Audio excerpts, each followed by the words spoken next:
Bonjour à tous. Nous avons vu hier que l'apôtre Jacques nous conseille de résister au diable et nous donne l'assurance que lorsque nous résistons au diable, il fuit loin de nous. Alors cela peut sembler facile et peut-être que dans votre expérience de vie, vous vous êtes dit « j'ai déjà essayé et ça ne marche pas ». Alors mes amis, permettez-moi de vous dire que si c'est une promesse, c'est que ça doit s'accomplir.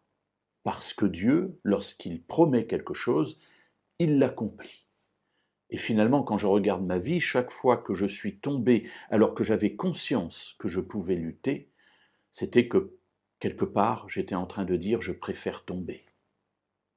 Un choix, un mauvais choix, certes, mais un choix malgré tout, peut-être par défaut, par dépit, que sais-je. Dans la Bible, un personnage a vécu le même tiraillement et a fait aussi un mauvais choix. Mais ce qui m'intéresse, ce n'est pas tellement le choix qu'il a fait, mais la manière dont Dieu lui a présenté le choix qui se trouvait devant lui. Il s'agit de Caïn.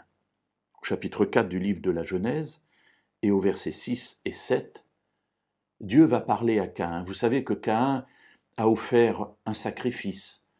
Il a offert le produit de la terre, des fruits, des légumes à Dieu. Et puis voilà que son frère Abel a offert aussi un sacrifice. Il a offert un animal, puisqu'il était berger. Et le texte biblique nous dit que Dieu a reporté un regard favorable sur le sacrifice d'Abel, mais pas sur celui de Caïn. Alors voilà, Caïn maintenant est en colère. Il est rogneux. Le verset 6 nous dit, l'Éternel dit à Caïn, « Pourquoi es-tu irrité? Et pourquoi ton visage est-il abattu ?» Il pousse ainsi Caïn à réfléchir.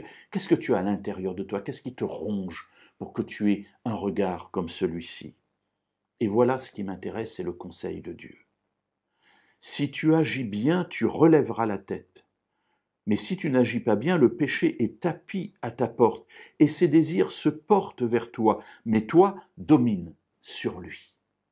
Alors nous savons que Caïn va laisser aller ses sentiments intérieurs, il va tuer son frère, malheureusement, mais ce n'est pas ce qui m'intéresse aujourd'hui, mais c'est la parole de Dieu. Dieu lui-même s'adresse à Caïn et lui dit « Tu es capable, tu as en toi ce qu'il faut pour résister ». Mes amis, voilà le merveilleux message que Dieu nous donne.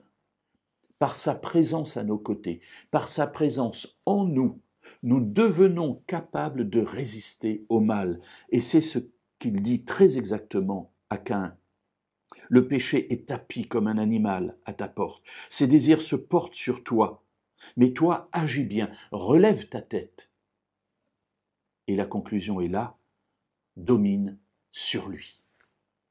Alors mes amis, la prochaine fois que vous penserez être au bord de la chute, souvenez-vous de l'histoire de Caïn, souvenez-vous de la promesse de Jacques, souvenez-vous de l'attitude de Jésus. Résistez, demandez à Jésus de vous envoyer ses anges pour être capable de résister.